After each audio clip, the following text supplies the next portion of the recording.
Allison Brooks arrived at the Royal Crest Hotel, believing she finally belonged.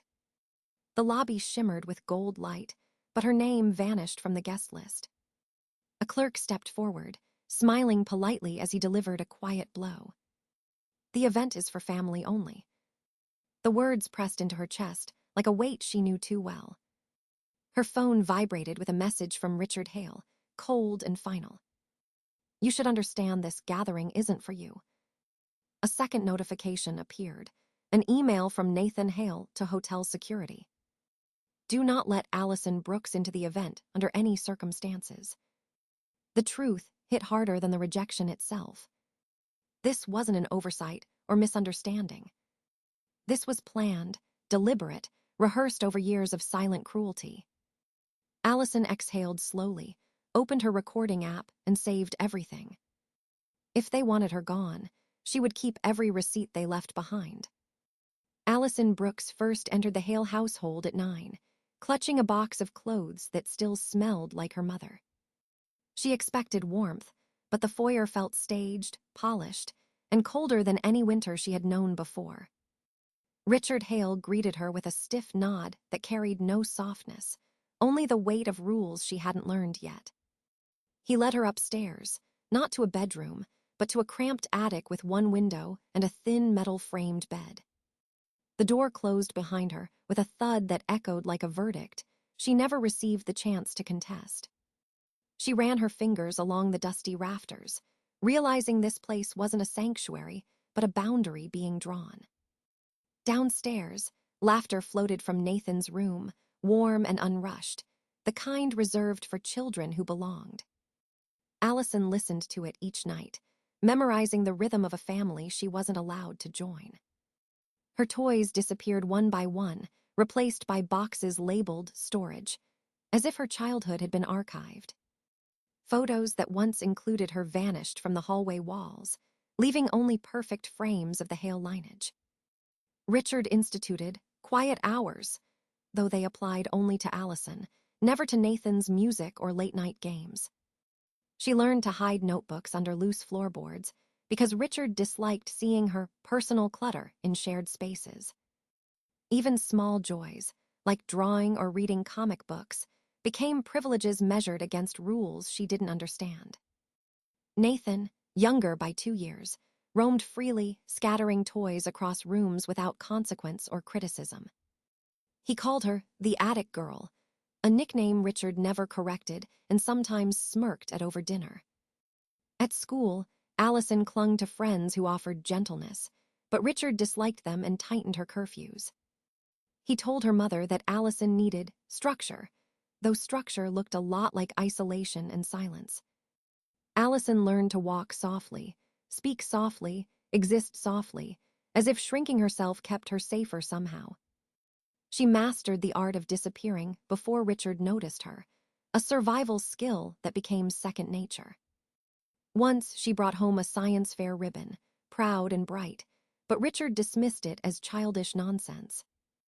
Nathan, meanwhile, received applause for every minor achievement, even the ones he barely earned.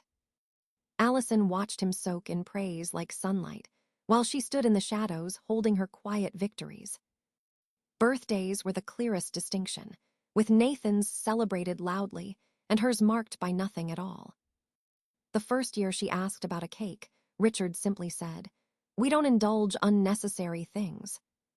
She never asked again, learning that expectation was a luxury she wasn't meant to afford. But even in silence, Allison observed everything and remembered every slight with the clarity of cold glass. She memorized patterns, who spoke, who lied, who pretended not to see when she was pushed aside. Her mother tried to soften the edges, but Richard's authority ruled the house like an unspoken law. Allison realized that love in the Hale household was conditional, tiered, and carefully rationed. Nathan received it freely, while she earned only the leftovers, when there were any at all. Years later, she would understand that these moments formed the blueprint of her exclusion. But at 9, 10, 11, she only knew that her world was becoming smaller with every passing day.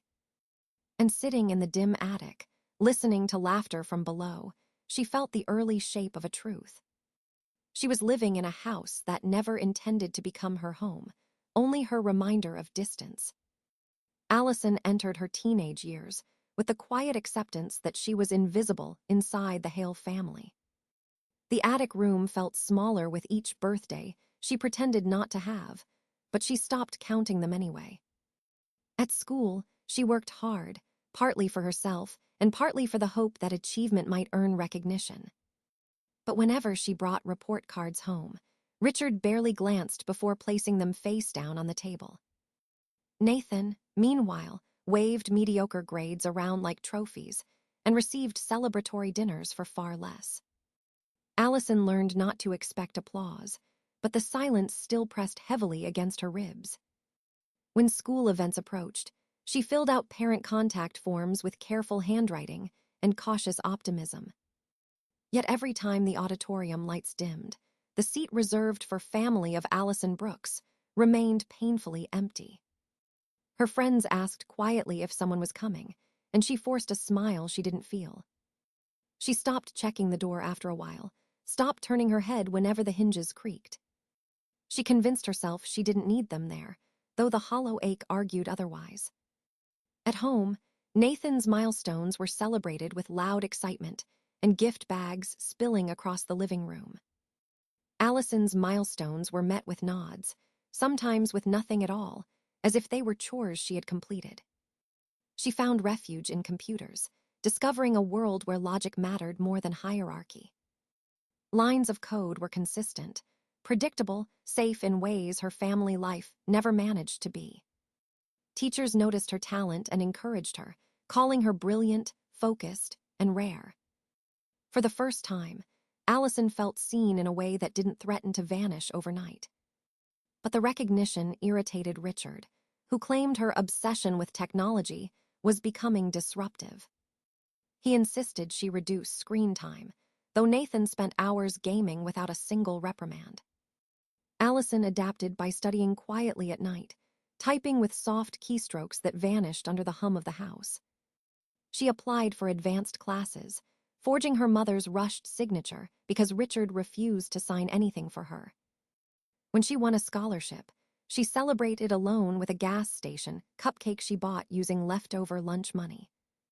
Nathan scoffed and said she was trying too hard, echoing words he had heard Richard mutter behind closed doors.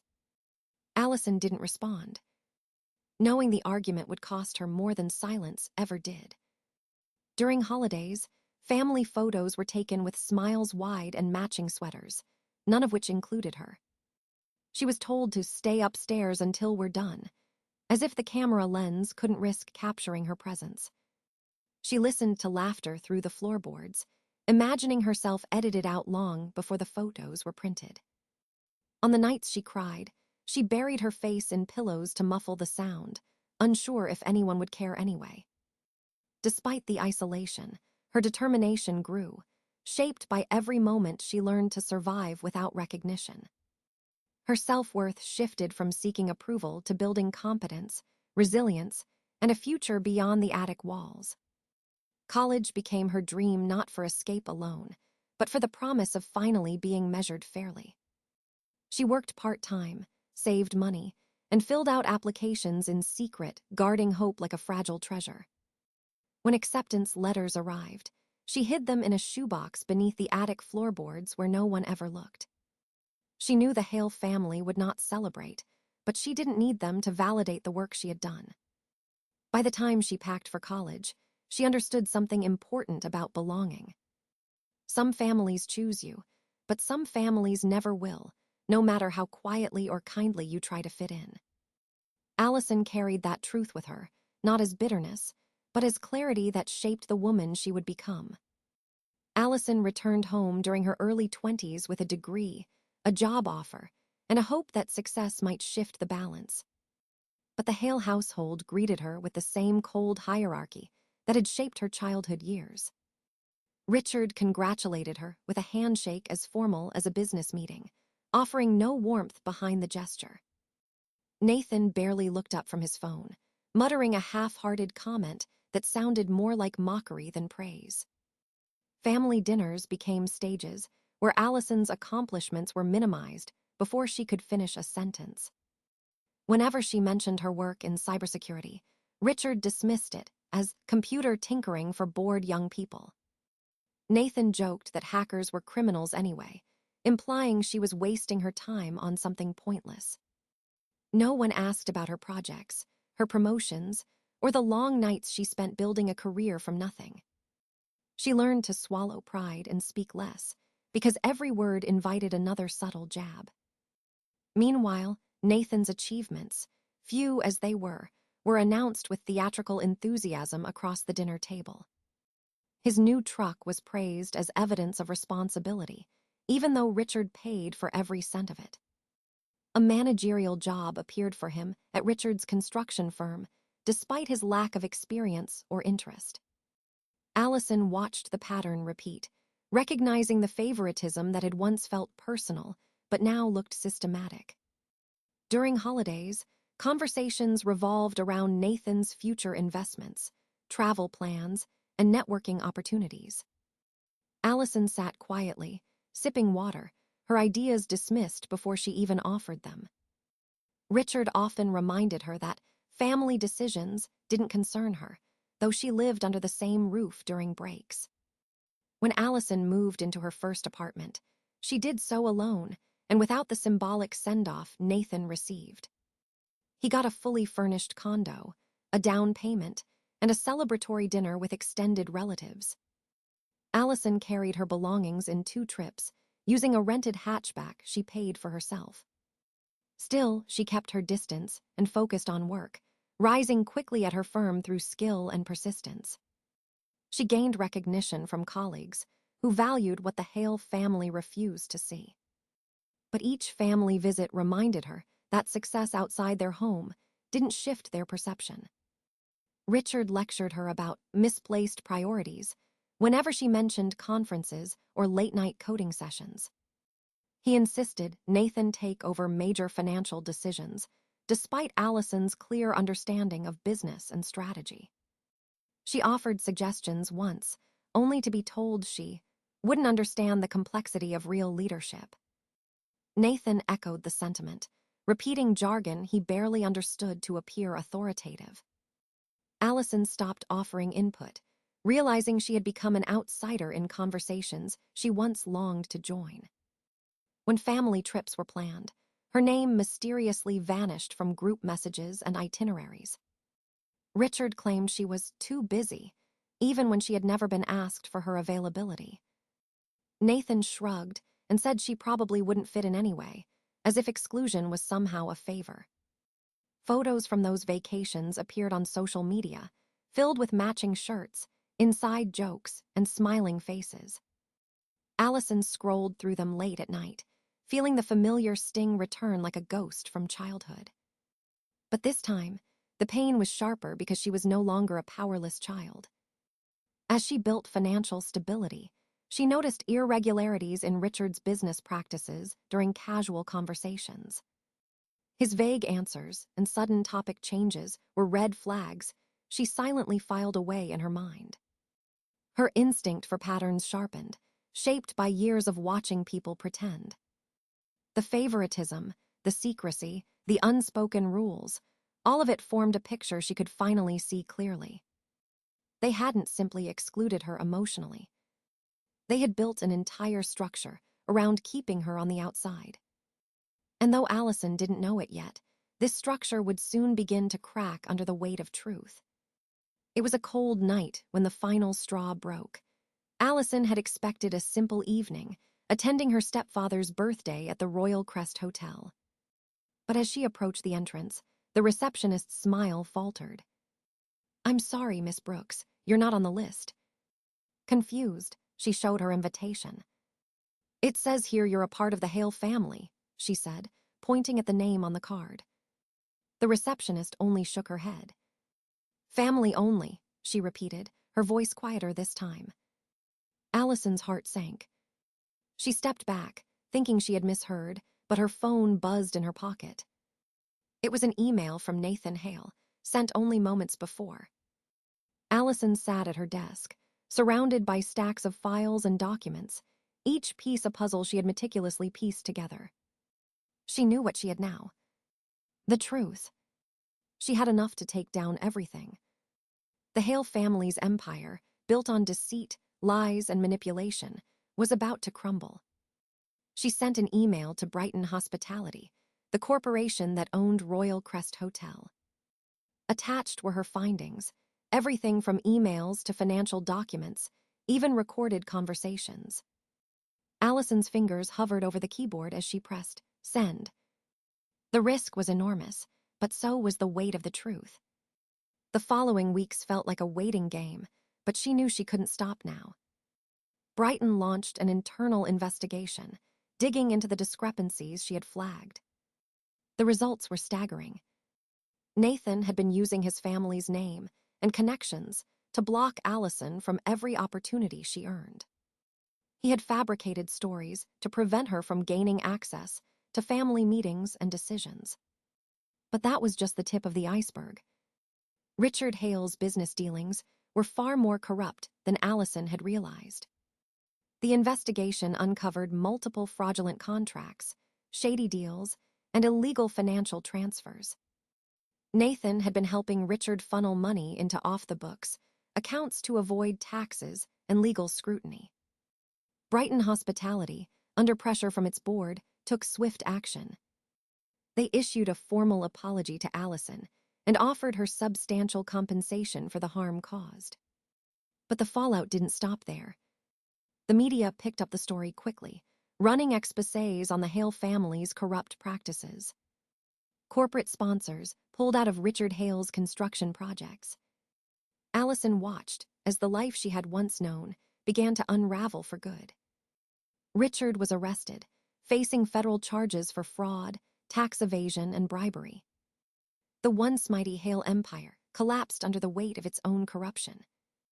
But Allison didn't feel a sense of victory. She felt something more complex. Relief, yes, but also a deep sadness for what had been lost. Her mother, who had once been the only person to offer her unconditional love, now stood by helplessly. The foundation of their family had been built on falsehoods, and it had all come crumbling down. Nathan was also implicated, though his guilt was less clear. He had been Richard's pawn, but he had played his part in the web of lies. With the media spotlight on him, his life was forever changed. Allison didn't care about the consequences for Nathan. What mattered was the truth, and finally it was being recognized. She had taken down the family who had rejected her for years, but it wasn't about revenge. It was about justice. The truth had a way of making everything come to light, and Allison had made sure that nothing stayed hidden. Her world had turned upside down, but she was free from the suffocating grip of a family that never truly cared for her. And now she could move forward, knowing that the truth had finally set her free. As she closed the final file, she didn't feel anger or triumph, just the quiet satisfaction of a battle well fought. Allison Brooks had taken control of her own destiny, and nothing would ever hold her back again. The storm had passed, but its echoes lingered in every corner of Allison's life. She stood on the balcony of her new apartment, watching the city lights shimmer against the night sky. It felt strange to breathe without fear. For the first time in years, no one was pulling strings behind her back. No one was plotting to silence her or erase her existence. She had stepped out of the shadows of the Hale family, and the freedom felt unreal. But freedom did not erase the scars left behind.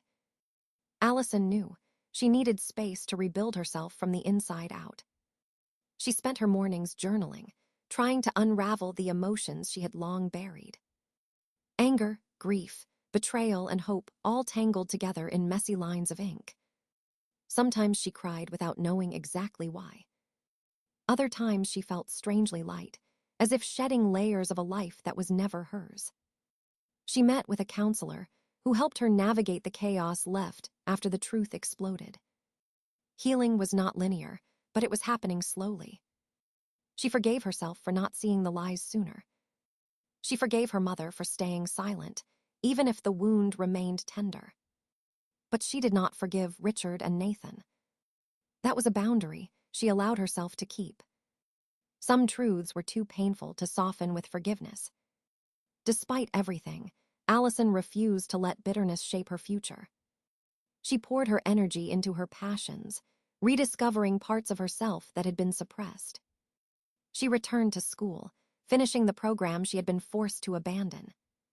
Each lecture felt like a step toward reclaiming her identity. Her professors praised her dedication, unaware of the battle she had fought just to sit in those rooms. Allison also found new friends who valued her without conditions. They saw her for who she truly was, not who she was linked to by blood. With them, she learned how to laugh again. Real laughter. Not the forced smiles she used to give at Hale family events. She also started volunteering at a support center for women facing emotional and financial manipulation. Her story became a quiet source of strength for others. She never shared names or details, but she offered empathy that came from lived experience. Helping others helped her too. Months passed, and the world slowly forgot the media storm surrounding the Hale scandal. But Allison didn't forget. She carried the lessons with her as she built a new future. One evening, she received a job offer from Brighton Hospitality. A role perfectly aligned with her skills and dreams. They valued her integrity and resilience. She accepted without hesitation. Her first day felt like a new chapter written in her own handwriting. No shadows. No lies. Just possibility. As she walked home under the fading sunset, Allison realized something important. She had not survived the storm. She had transformed because of it. And now, standing firmly in her truth, she was finally becoming the woman she was always meant to be. Allison walked along the quiet riverside, feeling the cool breeze brush against her skin. The world felt softer now. The weight she once carried had lifted, leaving space for something new. She paused to watch the water ripple under the fading light. Each wave reminded her of how far she had come. She no longer lived in the shadow of anyone's expectations. Her identity was no longer tied to secrets, lies, or someone else's power. She had built her own path. And it was enough. Allison smiled as she thought about the future waiting for her. It no longer felt distant or uncertain. It felt open. It felt hers. She took a deep breath and let it fill her with quiet confidence. The chaos was behind her now. Only clarity remained.